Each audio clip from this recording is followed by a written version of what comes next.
Let's take it away. All right, here we go. All right, welcome everyone to the 14th episode of Green Thumbs and Good Vibes, your gardening podcast all about organic fruit and vegetable growing and the sustainable lifestyle that comes along with it. I'm Colin, this is Mitchell, and we are so happy that you joined us here today. And we're going to be sharing all sorts of knowledge about, what we've gone through in our year of gardening this past year, 2023, and what we're going to change coming in this next year, 2024. Wow, 6 people. That's great. For our live friends on TikTok, please go ahead and ask us any questions that you might have about gardening, growing fruits and vegetables, house plants as well. We would love to share our knowledge with you.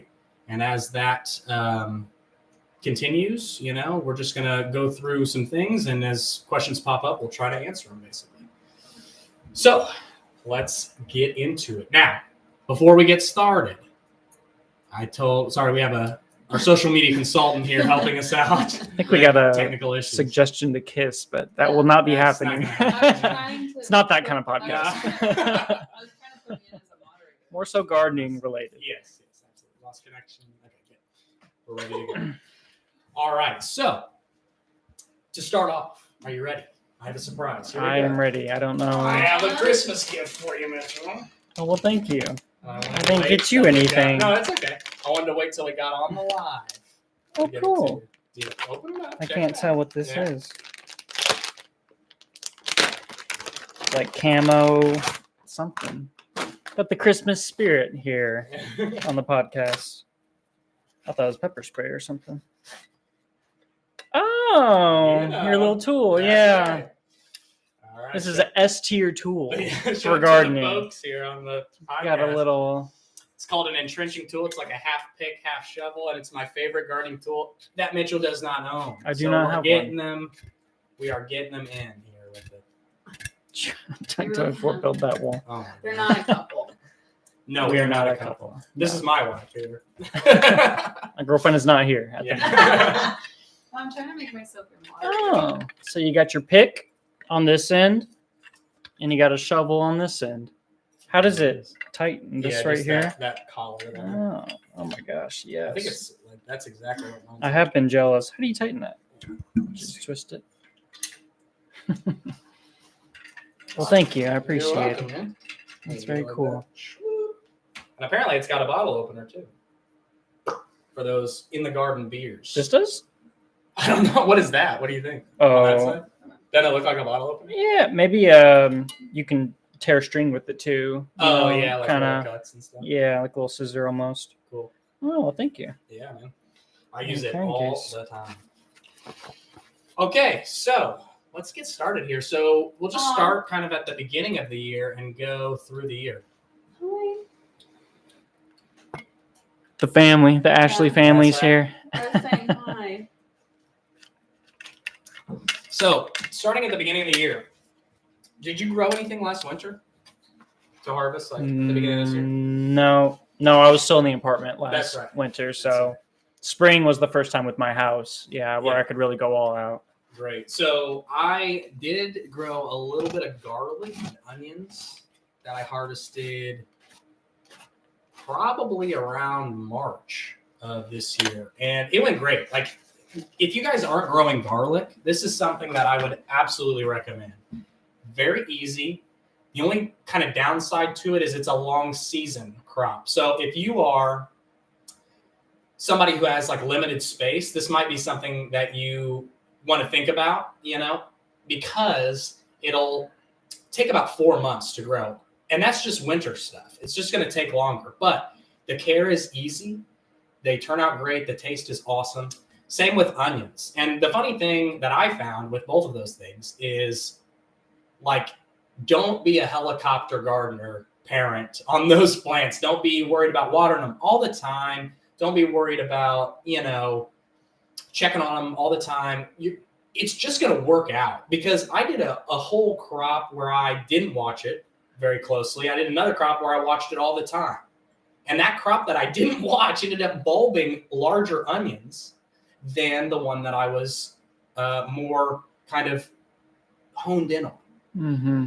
So it's easier than you think, even someone like me who's been years, at a pretty intense level, it's easier than I thought. So that was great. Then we went into spring. Yeah. So what kind of stuff were you growing in the spring?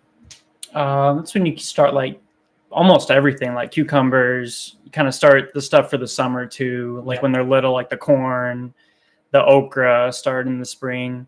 But just got to watch out in the spring. When you think that frost is going to end, you don't want to plant too soon before that, but you don't want to wait too long either, or else it's going to start getting hot in the summer, and then your spring plants just can't handle it. Yeah, exactly. So seed starting is really big. So let's talk about that before we get into really like when the stuff got out into the garden, right? So the spring seed starting, that's the type of stuff I was doing around, the beginning of the year, maybe beginning of February for some of those longer things like peppers. You got to start those really early, because of how long they take. And we're overwintering peppers this time. So we're hoping that's kind of our adjustment, right? It's like, yeah, you're going to want to grow new types of peppers every year. Great. But the stuff that you can say that you liked, like, what are some? Like I'm saving some banana peppers. Loved them. I'm saving some mini bell peppers. I love the bells, but I don't love that you only get like 5 or 6 peppers per plant, right?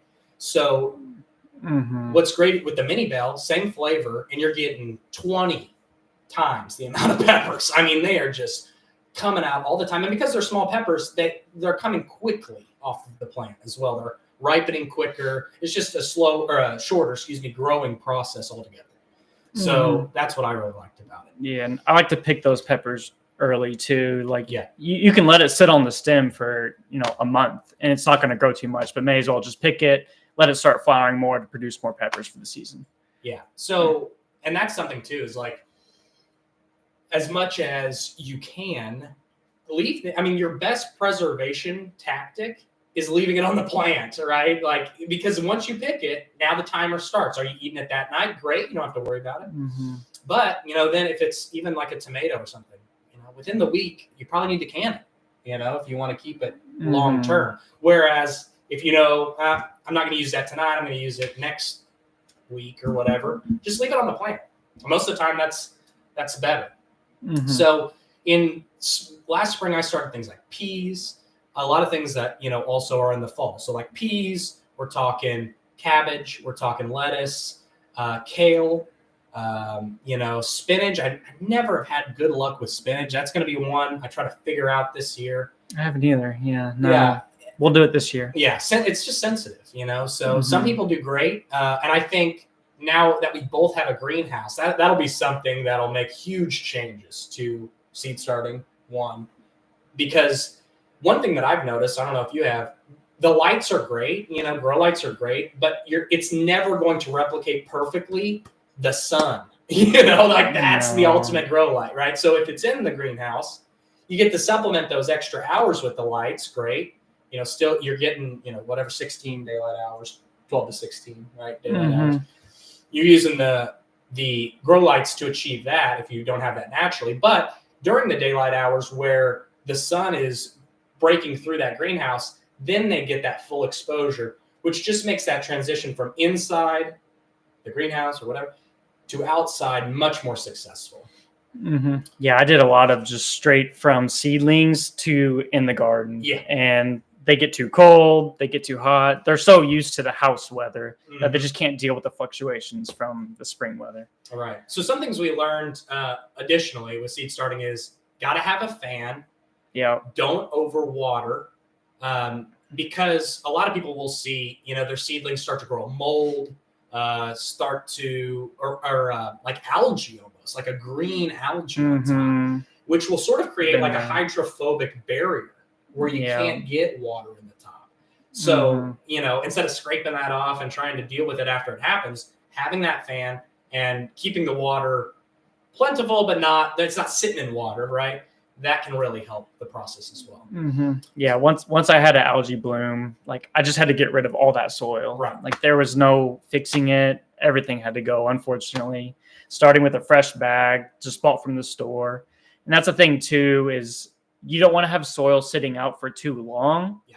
Or Good out, point. especially when it's opened already, because it's going to start going bad within a couple months at a minimum. And then when you in it, you're going to get algae and just disease in your plants. Right. That same bag that worked when you first open it, next season, if you try to use that same thing to grow your house or your seedlings, you're going to run into issues. Right. So Mhm. that was something that we found out too. And sifting the soil, that was a big one for you. Yeah. Right.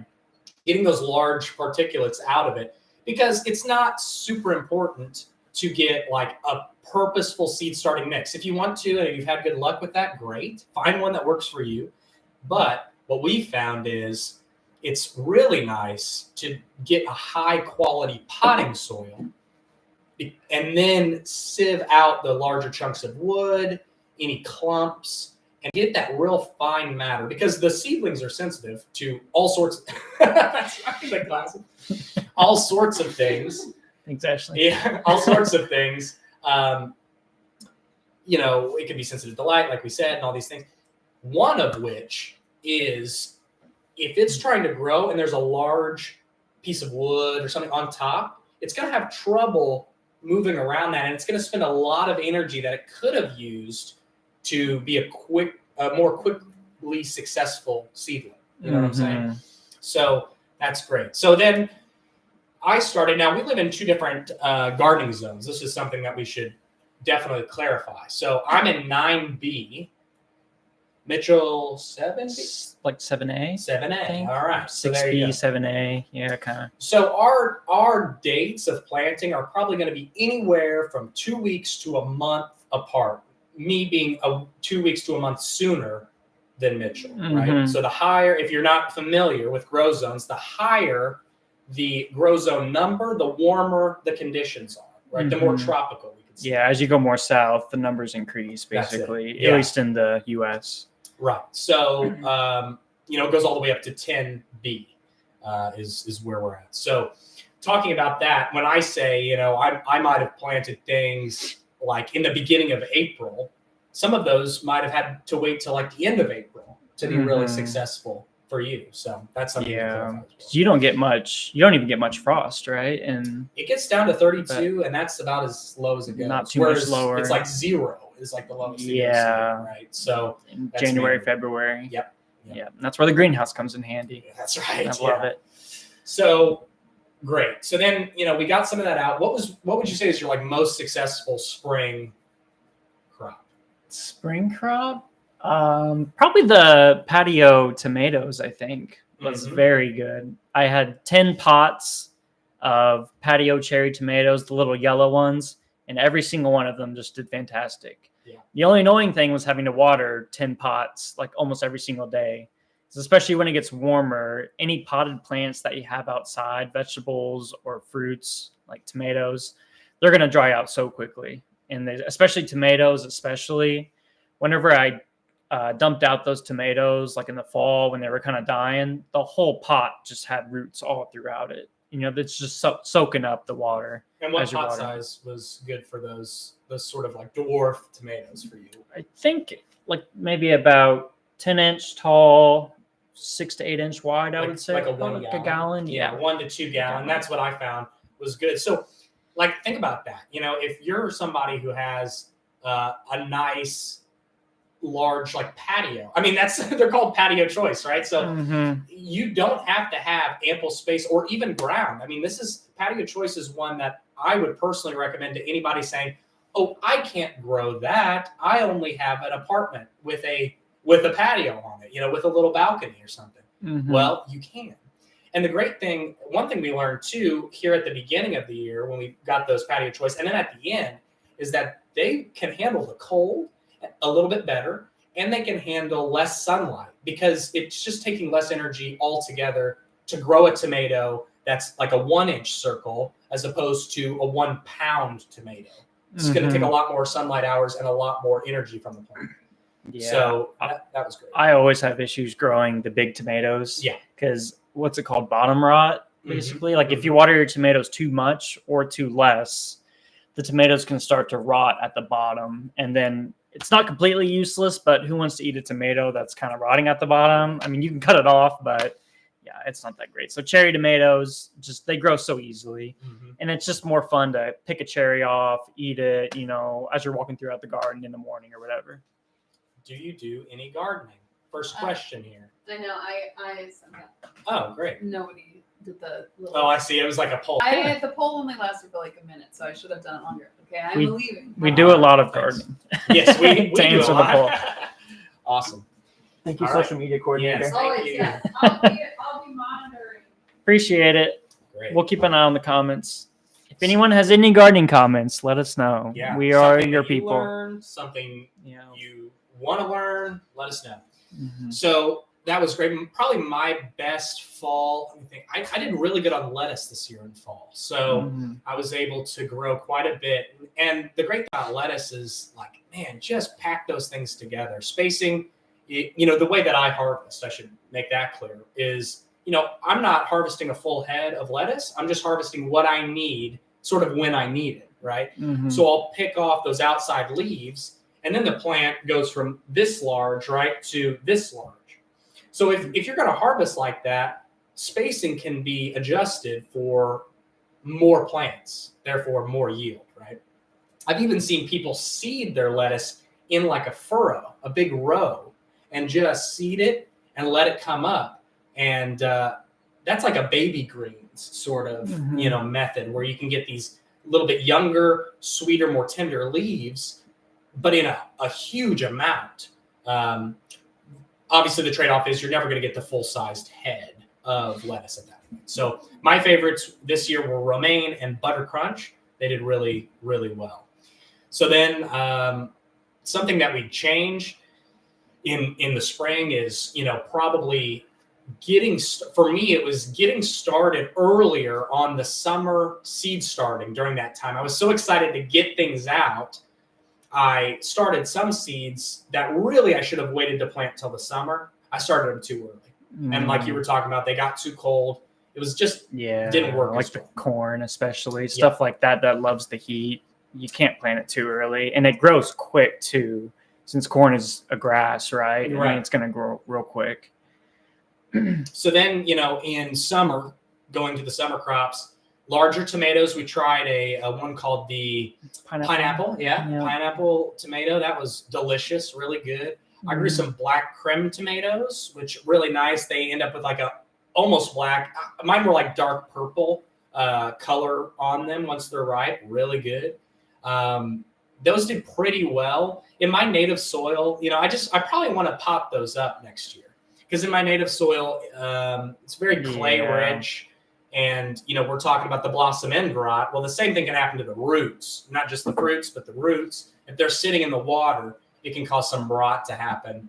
And they're just not able to like expunge the amount of nutrients they need. So that's something I to think keep in mind. That's the only thing I have over you is you have the weather, but I have better soil That's at it. least. That's It's very clayey here, but at least it's not like as dry as yours, and it's That's like as rocky. And you live in kind of an older neighborhood, meaning like the houses were built a while ago. And that's something to think about. Like, and it has a lot of trees, right? So the natural fertilization of like the leaves dropping, those deciduous trees dropping their leaves, creating a layer that then gets decomposed by things like the mycelium, the fungal layer, decomposing bugs, things like this. That's just going to add, so much nutrition to the soil. So like, just to give you an idea, when I lived here, I filled my raised beds with just native soil and things did great. Now out there in 9B, I couldn't do that at all. It would not work, So something like a soil test might be a first step for some people. Let's see what do I already have? What do I need to supplement for? And then also soil texture, Okay, we have a question here. Would like to know what's the best time to plant pumpkin seeds in the garden? This is a good one because I think a lot of people probably have this wrong. So you think of pumpkins associated with, of course, Halloween, right? So that's, mid-fall or something like that.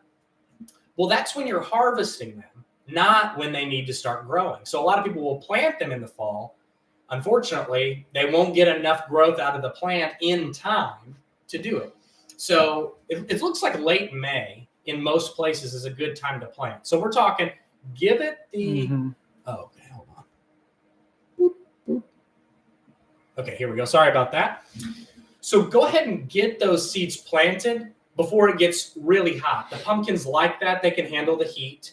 And then you get everything grown, or all the pumpkins grown. You can actually use them for the fall, for decor, for foods, for jack-o'-lanterns, whatever you'd like. So that's pretty great too. Another tip for pumpkins is if you want to grow a giant pumpkin, like a real big one, limit it to one fruit per plant, and that vine of the pumpkin that is leading to your fruit, bury that vine. Because a lot like houseplants, like a pothos or something, where every leaf has an air root coming from that same location, a pumpkin can do the same thing, but it's got to be under the ground. It doesn't do the air root thing. It just will, but it will produce roots. I didn't know that, actually. Yeah. So that's pretty cool. So those people that grow the giant pumpkins, that's how they do it. So would you recommend starting pumpkins indoors or just directly into the garden? Yeah, for me, I'd start the seeds indoors or in the greenhouse and get those going until, they produce those 3 to 4 true leaves. And then, as soon as the weather provides, get them ready. So that's how I am with almost every plant. It's like corn, beans and stuff, which you can start outdoors. I just like to start it indoors. Yeah. Like make it very, very healthy until it gets a couple leaves, like you just said. Yeah. And then you put it out in the garden. Absolutely. And it'll just flourish much better. Yeah. Great tip. So let's see what else was good. I'll just say too, with pumpkins, I had an issue this year where I did not water them as well as I should have in the summer. So the leaves would just start drooping by the end of the day because they got way too hot. So make sure you're watering your plants very thoroughly in the summer. It's going to be about every single day. Yeah. If you have like a hot 80, 90 degree day. Yeah. And then your pumpkins will do much better. I had a few pumpkins that they started to grow, but then since the plant wasn't getting enough water to them, they kind of started rotting on the bottom, almost like a tomato would as well. Oh, wow. Interesting. Yeah. So just watch out for that. Yeah, great. So, okay, back to what went well in summer. Probably, let's see, what was my best thing this summer? Oh, I'll tell you what it was. The rattlesnake beans were my best this summer. I'm so happy. Yeah, that you enjoyed those. So those were actually grown here, 7B, and then we brought them out there to 9B. They loved that too. So great, try that out. Share those seeds with your friends who are in different grow zones. Maybe you don't have luck with it, but your buddy who, grows in a colder climate, a warmer climate, a wetter climate, a drier climate, it might be what that plant needs. But luckily for us, it does great both year and there. So I was very surprised. I know it was pretty crazy. So that's one to look at for us to be pumping out soon on the How to Cultivate Etsy shop. If you haven't checked that out, it did just open up. Have a couple mugs up there. Check them out. Pretty cool. But yeah, we're going to be selling different things on there, like plant tonics, different seeds that we like. I'm growing an interesting squash this year, kind of a rare one, tiger striped squash. Pretty cool. Where did you get that from? I got it as a Christmas gift, actually. Oh, cool. Yeah, so that'll be one. Wow. To go and look out for on some videos. That'll be one that we'll keep kind of you updated on as it grows. So squash was good this summer too for me, but definitely those beans were the best. They took over. We did the Three Sisters method, and they took over that entire patch for me. The corn produced as soon as I picked those corn. The beans just went bananas, and I had a fence next to it. It took over the whole fence, so that was pretty good. And the butternut squash that I used as the squash in that Three Sisters. If you're not familiar, that's corn, a variety of corn, your favorite, right? Beans, your favorite variety, and any type of squash. But I would recommend a vining squash as opposed to like a yellow gold or something, one that is, just off of like a plant that just grows vertically. You know the squash I'm talking about, Mhm. A zucchini is Is a it great zu- example. I was about to Yeah. say, he's saying zucchini. So like a butternut that vines. You even did cucumbers for your three sisters. So how did that go? Mhm. It went well. The cucumbers just exploded all over the ground. They were doing fantastic, but I did want to get into that. I wouldn't really recommend growing cucumbers on the ground, though. For in my case, the leaves. I mean, the plant did fantastic, but the leaves of cucumbers are pretty big, and I could not see any of the actual fruit that Yeah. were growing. So you get kind of late into summer. I started to sift through the leaves, all these like rotting cucumbers that I didn't even know were growing in the first place. Like the lemon cucumber, the plant specifically it's pretty small fruit. It's like the size of maybe like a big baseball, softball, something like that. So in the future, I'm definitely going to grow cucumbers more so like on a trellis. Yeah. So I actually see the fruit growing. But I mean, it did well. It prevented weeds from coming up. So it was successful overall. Sure. Yeah. So I mean, that's sort of what obviously you want fruit out of it, but Mhm. that is the purpose of that role of the three sisters is we want a living mulch to work as a weed barrier, to work to cool down the soil in the hottest months and retain water as well. Mhm. Speaking of that, we ought to talk about what we discovered mulch-wise this year. The straw. That has been a game changer for both of us. So using a garden straw as a mulch, nice thin, shoots or whatever you call that, little particles, they're real small and fine. So it doesn't hinder the growth of the plant at all, but it does still retain that water, cool down the soil as well. So that has been a huge one. I'm putting that in my pots now. I mean, everything. Oh, really? Yeah, I mean, Interesting. everything. Like if I'm growing just about anything, it's got a layer of the straw on it. Mm-hmm. Yeah, I was using leaves for the longest time as like a mulch, which does work, but it doesn't look as nice, Right. and it's kind of just dirty almost looking. Like bugs are going to get infested in the leaves a lot quicker than they are the straw, which is just not like as dead basically. And another benefit to that is you're never going to find an imbalance in the soil after using the straw. So the straw is going to break down really nicely and compost really nicely. So straw, not only a great mulch, a great soil additive, and a great compost additive as well. So yeah, just throw it in the composter at the end of the day. Well, if I find that my compost is too wet, throw some dry straw. Yep, throw a handful. That's a smart idea. Yeah. So, all right, what was your best summer crop? I think I know what you're going to say, but what's your best summer crop? I would say the glass gem corn. Yep. Is that what you're thinking? Is. Okay, yeah. Yeah, it's just super cool growing I grew the corn in my front yard, which gets the western sun. So when it's setting, and that's where the sun is going to be the hottest, when it's kind of setting towards the day. The early sun, when it's rising in the east, is a little bit gentler on the plants, basically. But the glass gem corn, yeah, it just grew it was like 8 feet tall, and it looked so pretty. And I was afraid at first. I didn't really know, glass gem corn is an ornamental corn, so I didn't know what to do with it exactly. But here recently, I bought a mill off of Amazon, a nice big metal one that should hopefully last me my whole life, I hope. And grinding the corn kernels into corn meal was just so cool, making corn tortillas. And I've made cornbread as well, which I realized cornbread is actually kind of like cake, basically. Like it has sugar, eggs, and milk. It's called cornbread, but the reason it tastes so good is just because it's made with, dairy and fat and sugar. But it's just so much fun. It's such a pretty plant. So I will definitely be growing that next year. Now, hopefully you can get it to work too as well next year. Do you still have seeds? I do. My problem was not enough sun. So I have this one bed in my yard. I think actually what I'm going to do with it, it just doesn't get enough sun. So the bed that, I don't want to remove it, but I think what it'd be best for is actually growing like a wine cap mushroom.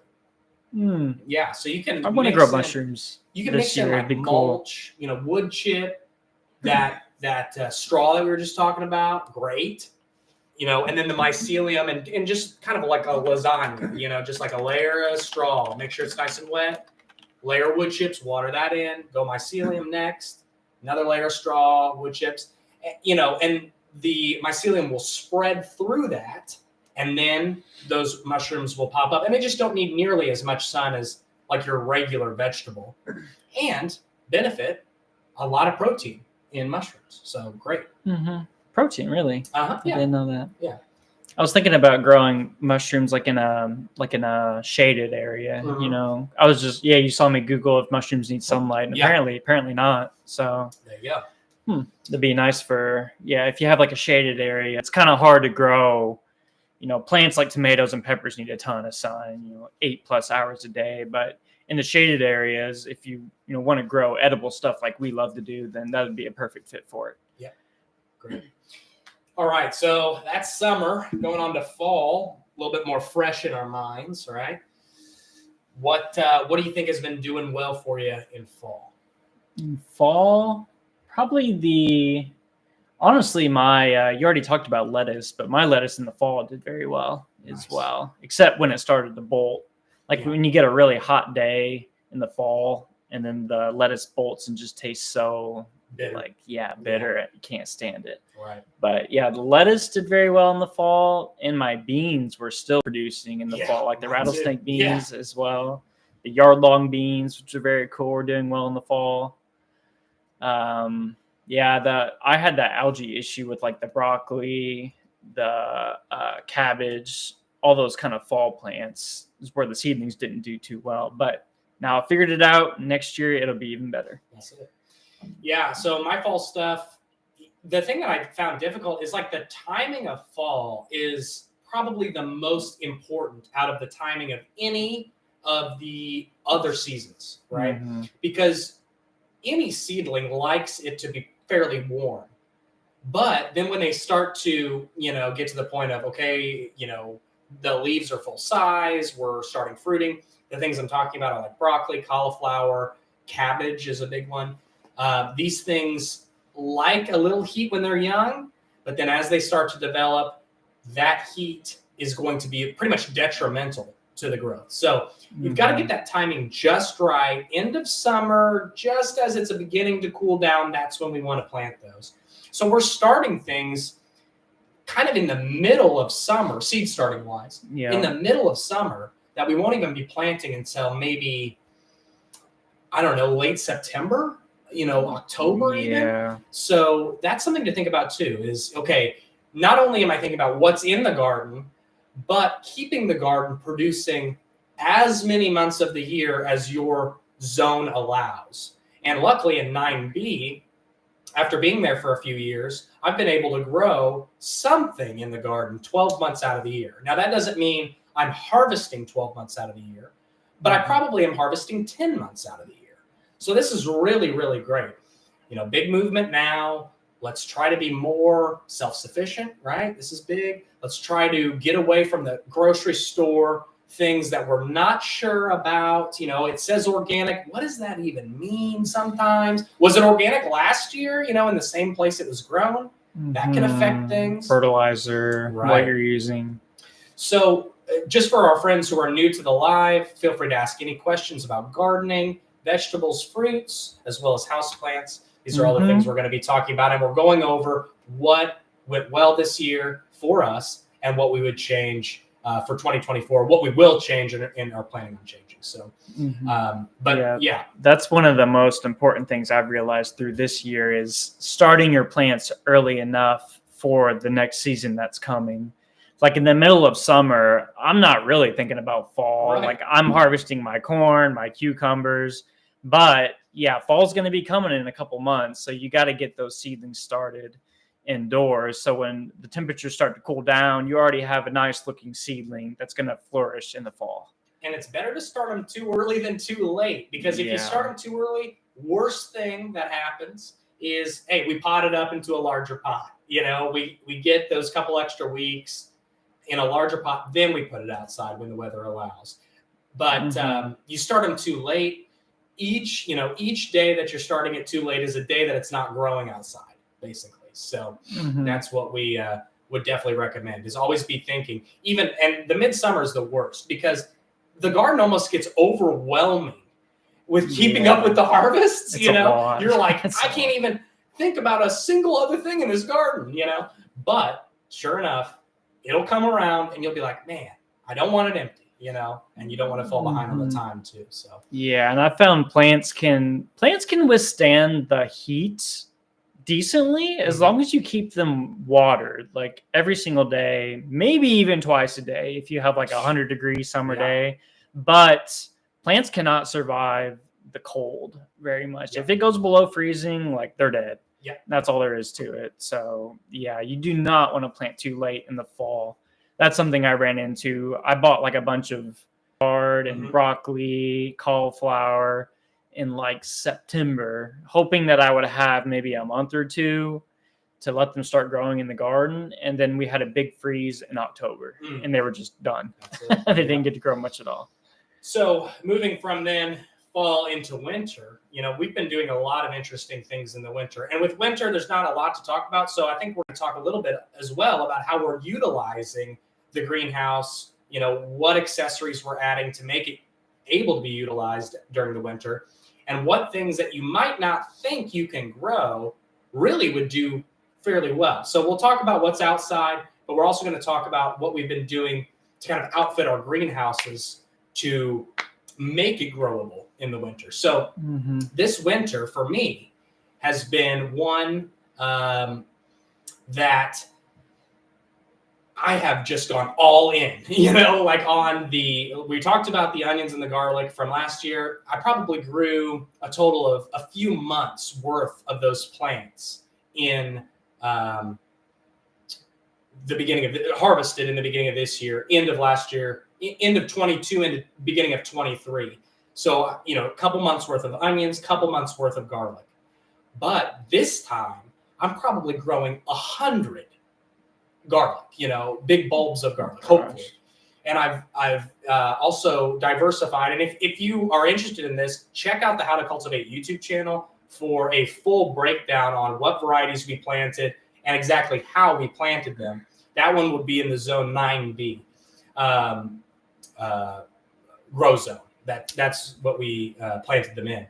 But I'm trying elephant garlic, trying one called the artichoke garlic, trying just the same type of garlic I grew last year, which is just a California variety, which is where I'm at in zone 9B. And they've all started to come up. The elephant garlic was the first one, funny enough, which I'm really fingers crossed for that, because those are huge. I mean, when they say 1 clove of garlic, you know, I always use like 3 or 4. You know, because I love it. But those elephant garlics, you know, you probably could just use one. Just one. Yeah, I couldn't find any organic elephant garlic Mm. at the grocery store. Yeah, that's tough. Definitely farmers markets. You know, garlic's a tough one just because it doesn't grow from seed anymore. You know, it grows from those cloves. So if you go to a farmer's market and you find a locally grown variety of garlic, you know, rest assured it's going to probably work in what you're doing. And this winter, we've also grown garlic in the greenhouse. Not only am I doing that, but you're doing that too. Seems to be doing great. Yeah, it's doing fantastic. Now, one factor you want to keep in mind is hard neck garlic versus soft neck garlic. So hard neck is not only frost tolerant, but actually it needs that frost. It needs a period of frost for, you know, a month or more. So if you're wanting to grow hard neck in an area like 9B where you're not getting, you know, dips below freezing for multiple weeks in a row, put it in your freezer.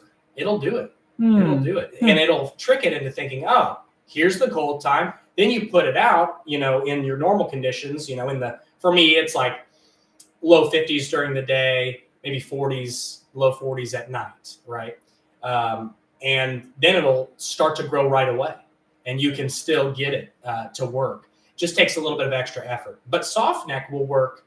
It is frost tolerant. It also will work in warmer climates. So right now I'm only growing the soft neck varieties, but maybe that would be something for you to try next winter is the hard neck, you know, plant it earlier and see if that works. But So the clove itself, you have to put in it has to have some cold to Mhm. start sprouting. Yeah, you probably wouldn't have to put it in the freezer. If you just planted it in like It's cold enough. November, Yeah. or something like that, early November, get a little bit of a time for it to get established before it gets freezing, and then into December, January, February, there's those 3 months, right? Mhm. And then, great, it'll grow and it'll be ready before the summer garden starts. So the garlic that I bought from the store, I just put it, in a little seedling container, basically the clove, and it sprouted right up Yeah, in my basement. So that's probably soft neck, you think? it is. I would think it Mm. would be. Yeah, very good. And the way you know that, if you're looking like, I got a clove garden, is this a soft or a hard neck? The hard neck has a stem in the middle that is, pretty solid. Whereas the soft neck, those cloves stack on each other and just definitely that's a soft. Mm. So that's pretty good. And then, so that's really it for, I'm growing a lot of onions. I'm trying a few different methods. We'll keep you updated on this. Started it from seed, got some shoots from the nursery, which, is basically starting it from seed, right? Just someone did the work for you a little bit, get you a head start. But then I'm also doing onion sets, which they've kind of already started to ball up a little bit. So they're just like little tiny onions. You plant those have come up very quickly for me. And so they kind of have a head start on the bulbing, which is what I found is sort of the hardest thing. You can get a lot of green growth out of onions, and then you pull it up and you're disappointed. You're like, geez, this is nothing, So that's cool. I'm also trying leeks this year. Another one, part of that allium family of onions, garlic, leeks. Those are all part of the same one. And so, I'm looking forward to see how those go. Once again, kind of went all in on that. Probably did 50 leeks. So you're going to be sick of them. I hope so. I hope I can give some away. But what I'm trying to do is gather the garlic, gather the onions for the year is the goal, because they are easy to keep fresh. Braid that you've probably seen some garlic braids where they braid the top of the garlic, they hang it on the wall. And that's exactly what I did. And they'll last for months just like that. So that's why, I felt comfortable going all in, because I know how to preserve them easy. I know how to cure them, which is something we should talk about. This onions, garlic are two that it's not a pull out of the ground, eat right away. It's one where you'll pull it out of the ground. You'll kind of let, especially the onions, kind of bake in the sun a little bit. Because what you'll notice is you'll pull them out and they won't have that papery skin like when you get them at the store, where like almost a couple layers will just fall off. They're so dry and thin. It'll be nice and kind of full of water.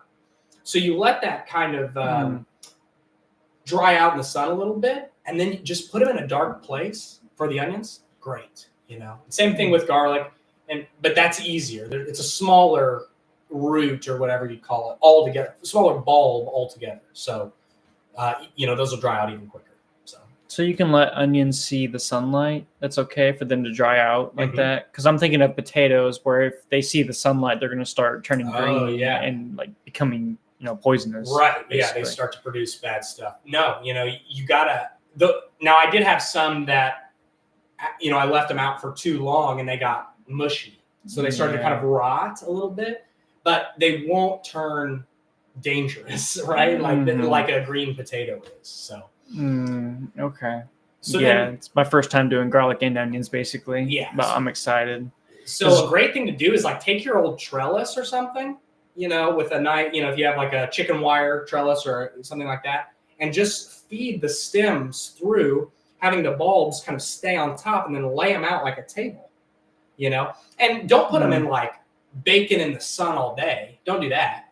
But just put them kind of in a shaded area that'll get some wind, get some sun, and that's good enough. That's good enough. So I've even seen some people do it in a barn, set up a little, you know what a sawhorse is, right? Like on either side, you put a big piece of wood so you can saw it. Doing that basically and creating a little table that they put all their onions on in their barn. And then, leave them for 2 weeks and they're ready to go. Okay, that reminds me of my sunflower heads that I hung up in my garage, which is detached. Yeah. So they can get cold. It's fine. They just got to dry out. One thing I want to try that with is peppers at the end of like the summer and into fall as they continue to produce. what I've always had is at the end of the season, I have ample peppers on the plant, right? So what I've seen is you can pick those off and run stringers for them, like a piece of fishing line or something, and with a needle, and just run it through the stems of all those peppers, then hang them up. You can dry them out and make paprika, you know, or chili powder if it's a chili. You ground up the pepper basically. Yeah, once it's dry, you can do that, or just, you know, sun-dried peppers. That's something that people like. You know, put it in a soup, put it in, you know, just put it on a pizza. On a pizza. Yeah, right. So that kind of stuff. Just the preservation aspect is something in this next year that I want to learn more about, because it's great to grow everything, but that's half the work, right? The other half is putting it in a jar, you know, putting it, getting it so that you can use it all year round. You know, us, you know, more, it's as modern as it's ever been, right? But modern folks, you know, we don't understand that just 100 years and definitely beyond that, you know, 1800s, there was 3 months out of the year where you were not getting food if you didn't have something preserved. You know, you couldn't just go to the grocery store and buy a fresh peach in December. Not happening, right? So, you know, if you didn't preserve, you know, your family's health is in danger, basically. So, you know, that was something that was taught from a very young age for a very long time. Now, you know, it's a little different, you know, but it's still just as important if you're a gardener to develop that skill. So yeah, my dad would tell stories of his grandpa, so my great grandpa. Yeah. They, you know, they always had their big garden in their backyard, but during the winter, you know, obviously, like you're saying, it's kind of harder to get food.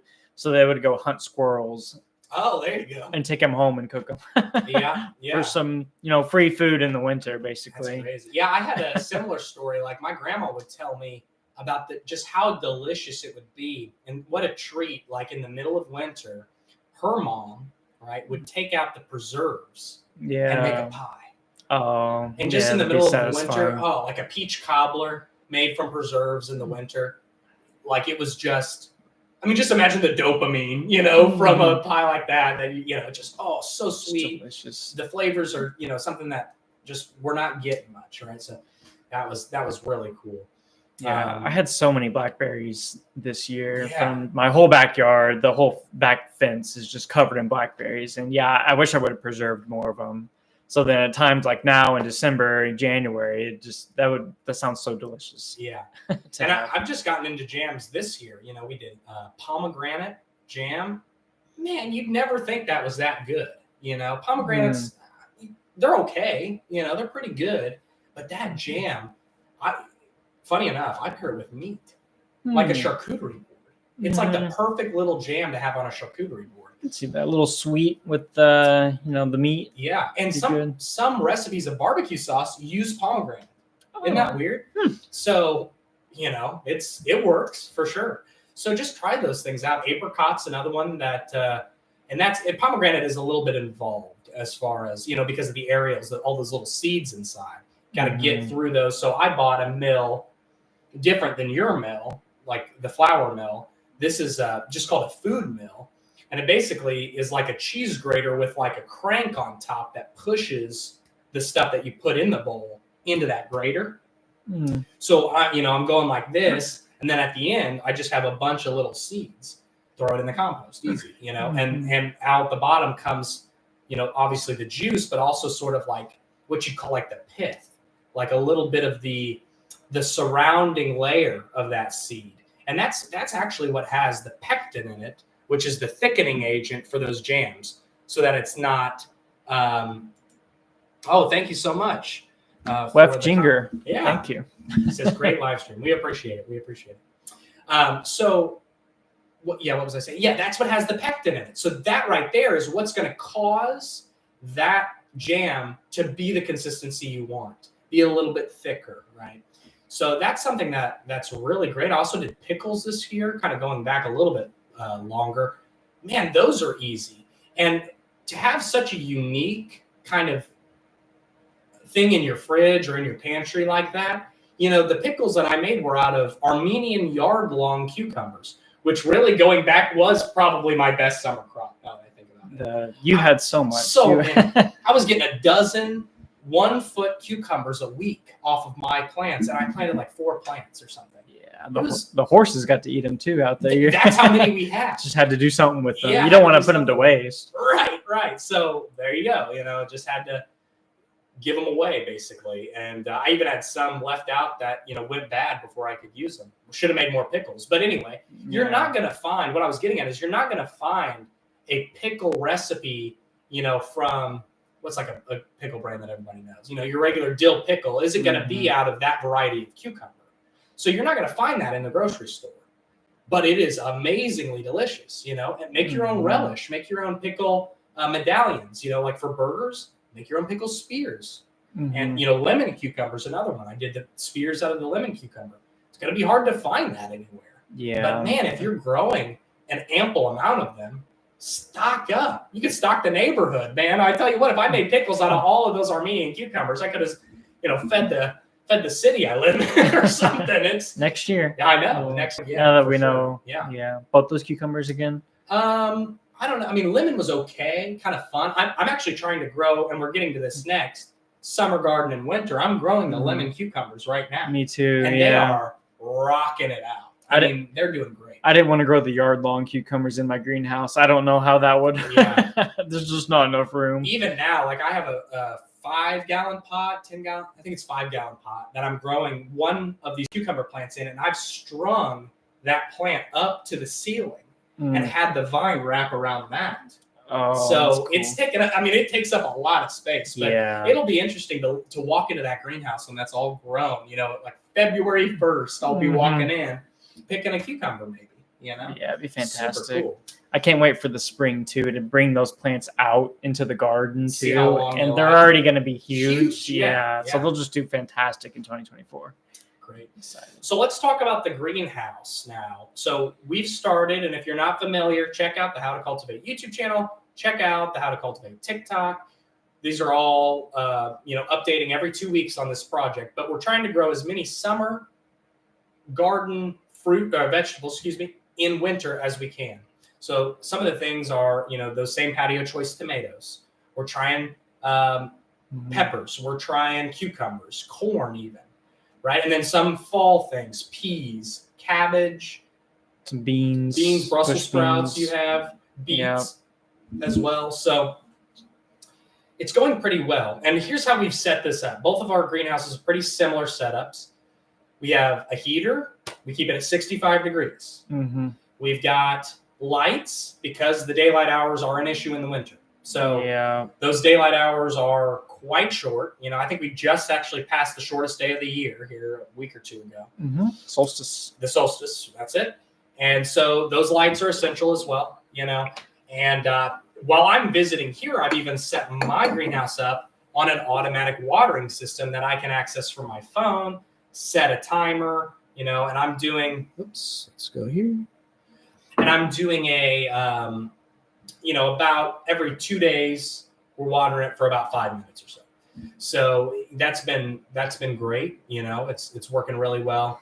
And then specifically in my greenhouse, I have a rat problem because I live on a farm. So, we're feeding, there's horses on that farm. That horse feed attracts rodents. Right? Mm-hmm. So they're loving the greenhouse. So I have bought a kind of a rodent repeller. And what it is it's just this little, it looks like a Bluetooth speaker. You set it up, plug it in, and it'll send out a flash of light every once in a while. And it plays like a real low, I can't even hear it, like a low frequency. That's the word. Yeah. Sound. And I've had not a single sign of a mouse since I put that in. And I looked on, maybe we'll try to, talk about that in a video. Maybe I'll do a tool review on that. But it's like $50 on Amazon. And, it's maybe a little bit expensive, but I read one of the reviews and a guy said, I have a backyard orchard. I've set this thing up on my porch and it's cleared my orchard out of pests. So the range is just incredible. Just crazy. And there's so many different settings. So there's the high frequency for like larger animals. Like let's say you're getting like a bobcat, a coyote or something, that's the high frequency. Squirrels, rodents, things like that, low frequency. And then if for some reason they're still, they're brave ones, that are coming in Mhm. and still messing with your stuff, it has a predator mode where it will actually make the sounds of like eagles, like large cats, it'll literally make those sounds out of the thing and send the light out. And so, if that's a problem, and I even recommend this to non-gardeners who are having problems like in their basement and their attic, set that thing up, man. Like that will clear it out. Interesting. Yeah. So pretty cool, that one. And if you have neighbors, just be careful of playing like the wildcat Yeah. noises. They might be a little freaked out. Yeah, What's going on outside? I'm pretty far removed from the closest neighbor, so Yeah. that's not an issue. And the low frequency is what I'm playing, so it's cool anyway. Mhm. But funny enough, I took my cat outside and brought him into the greenhouse. He started freaking out. I go, "What's going on?" And I brought him back Oh. inside. And then later on, I thought, "Oh, He can hear it. I bet you it's messing with his, That's his ears." funny. Or something. Yeah. So anyway, but so that's our setup basically for the winter. And those cherry tomatoes, I'm growing cherry tomatoes every winter now Yeah. because easy, just easy, and grow them in pots, and as long as that temperature stays right, they'll fruit for you. They're happy. Yeah. The step is manual pollination. Yeah, Mhm. that's the only step that is a little extra, but anyway. It's so nice to grow something during the winter. Yeah. Like to be harvesting fruits and vegetables in the winter. It feels so odd Yeah, because everything else is just dead around. Right. But then you walk in your greenhouse, there it it's is. just all green. Mhm. It's fantastic. Yeah, the lights, ever since I installed them in my greenhouse, I can tell everything's perked up and actually started growing a lot more than beforehand. Yeah. Because we're only getting, the sun comes up at like 7. It's kind of good and up by 8 Mhm. a.m. And then, 3, 4 p.m. it's Yeah, gone. it's So out. you don't get almost any sunlight. So that's where the grow lights really help with extending the growing times in the winter. All right. So, that's pretty much it. That's the whole year in review for us. What we've learned, kind of what we're going to take on.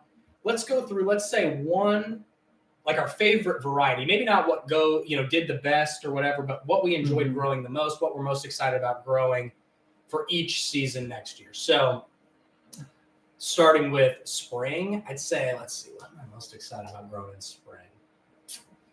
Spring. I'm excited to take the corn that I have for my greenhouse out into the garden. Yeah. Although I don't know if it'll actually grow that big in the greenhouse. Like maybe I'll harvest it before Maybe. spring. Right. I don't know. And that's more of a summer thing, the corn. Yeah. So spring would be like Tomatoes, any sort of small tomatoes, or like Mhm. pretty much anything in fall. Like you could do broccoli or whatever. I think I'm pretty excited about. I had some success with these purple peas, which we're both growing in our greenhouse, but I'm also growing them outside, and they're just so delicious. I don't know, maybe it's just the color that gets me, but Mhm. they are really, really good. So I'm growing those. I'm also growing a variety called mammoth peas. And just like it sounds, it is huge. Those peas are pretty large, like almost bean sized. They're probably double the size of a normal pea. And the pods are large as well. Like I would, maybe a normal pea pod, double the size of that. Or like when you peel a banana, if you were like to peel a banana, what one peel, like the width of one peel, that's about Mhm. what we see there. And I'm also growing some green peas, but the purple ones are my favorite as far as taste. So I think I'm most excited about that for spring. Yeah, I tried peas last spring and they just didn't. Me neither. I think it got too hot too quick. Yeah. It was very, very cold, and then spring was like a few days, Yeah. and then it got hot, Yeah, and yeah. it became summer. That's the issue with spring sometimes. It just fluctuates. Yeah. You never know. All right. So what about summer? What are you most excited about in summer? Summer, I think I'm gonna try the Mountain Sweet Yellow Watermelon again. That was so cool having a huge watermelon, and you cut into it and it's just all yellow. Yeah. You can't get that at the store. No way. So those are my favorite things to grow, is stuff you can't find at the store. Just the color and the taste is different than anything you've ever had. So Yeah. I'm excited to try that. And now that I've done it once before, I'll have a much better idea Yeah. of what they like and what they can tolerate. I'd like to actually successfully grow a watermelon Yeah. this summer because I wasn't able to. But I think maybe, doing it kind of in that patch where I did the corn this year, it gets a good amount of sun. I think I'm going to try it there and see what we can do. I also started my watermelon pretty late because I had a round of them that I started too early and they died before I could, I think what happened is they got stunted. So I did transplant them, but unfortunately they were kind of root bound and they didn't really grow much bigger than that. But I think really my favorite or my most exciting is that tiger striped squash. I'm pumped for that. I think that's going to be so cool. And, just knowing, it's a little bit of a rare variety, that's awesome. I'm really excited. Yeah, you have to send me some seeds Yeah, next year after you grow them. That sounds cool. What about fall then next year? Well, I'm excited about Napa cabbage. So I'm doing that now. It's going pretty well. It's still not too cold for it, so it's working out. But the reason I'm excited about that is because of all the options after you grow it. So it's great for fermentation. We have a video on the channel, YouTube channel, TikTok channel about this as well. So check that out. But kimchi, if you're a fan of Korean food, that's Napa cabbage. If you like sauerkraut, that's Napa cabbage, right? So that's really, I'm excited to do this so I can start to play a little bit with fermentation because I don't really have any experience with that. I didn't know that was all Napa cabbage. That's interesting. That's what I'm growing too. I got a few doing pretty well in the greenhouse. Yeah, they're doing. Mine are doing well too. Okay, and then finally winter, which is sort of like right now. So we can even talk about what we're excited about growing next winter or even this winter. For me, I think the leeks actually are my most exciting thing. I'm pretty confident in the garlic, pretty confident in the onions. I am growing red shallots, which is my favorite variety of onions, small football-shaped red onions. I just find the flavor of those to be much better, much more rich than a normal onion. So I'm excited about those. But the leeks, brand new for me. I'm excited to see how those go. Do you eat the root for leeks, or is it just solely the grass top? Because that's what you cook usually, right? Is the grass kind of the leaf? Yeah, so it'll grow and it'll have like a very small white bulb at the bottom. And so that's one like potatoes that you want to hill up to get max amount of that like white part of the leek, because that is really what, when it calls for leeks, that's it. Now the tops can be used in different things as well, but the main part that you eat is that white bottom, what is under the ground, basically. So yeah, it's kind of like an onion. Yeah, just small. It's in the same family. Much smaller. Yeah.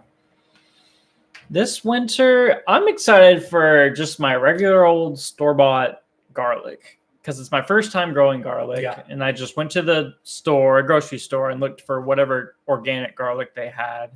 And I bought it, planted it in just a little, seedling pot. And after just a couple days, I got a really nice leaf coming out of every single one of them. Yeah. And I just put them in bigger pots.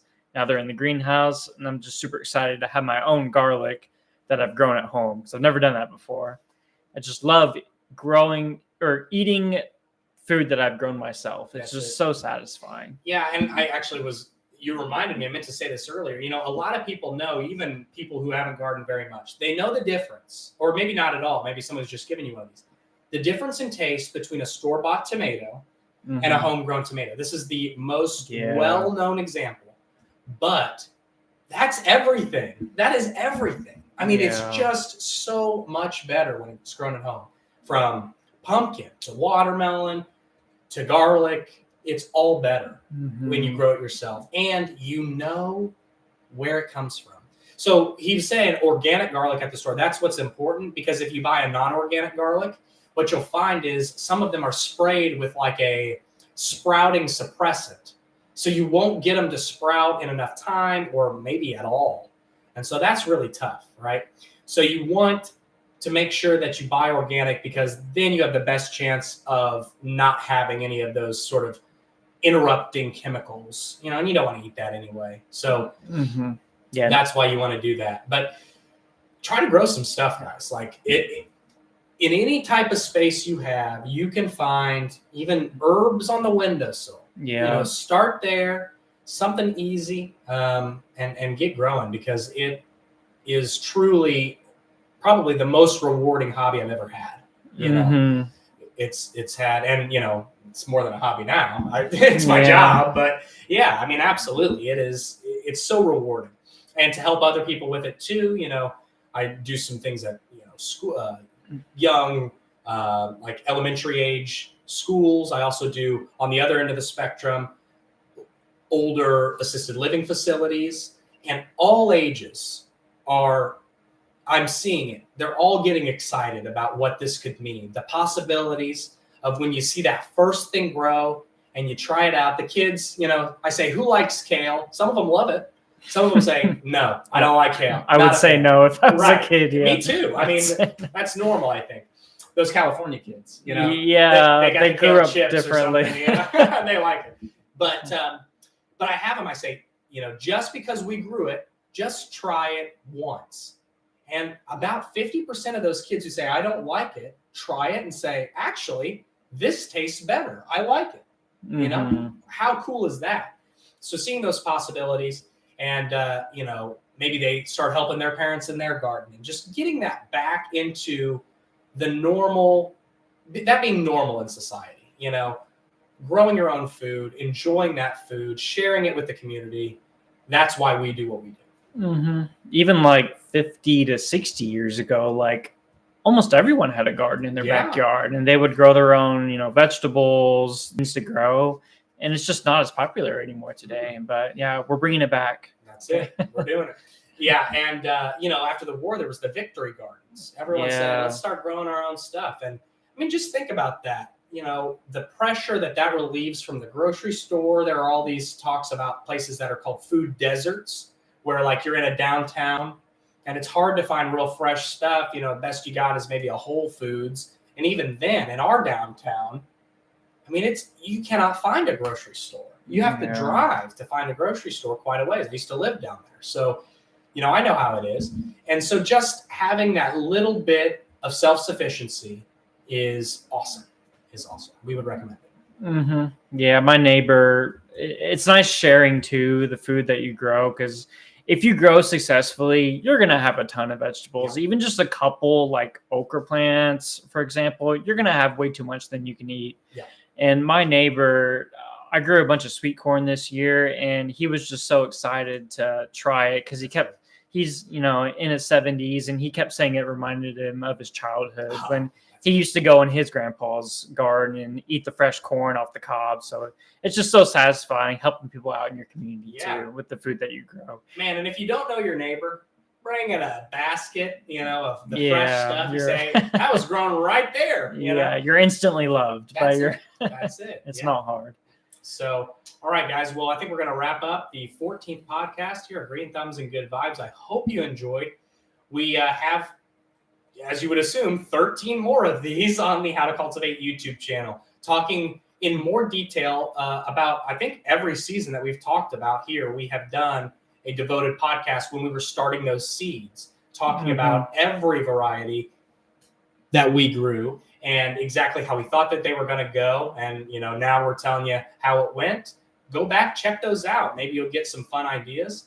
But, join us next time. Check out the videos on the YouTube, How to Cultivate, or the TikTok by the same name. And I guess we'll just see you guys next time, huh? Yep. And if anyone has any gardening questions, just feel free to reach out, comment to any one of our videos and we'll respond to you. Yeah. All right. Well, all right. Thanks, everybody. And Happy New Year's.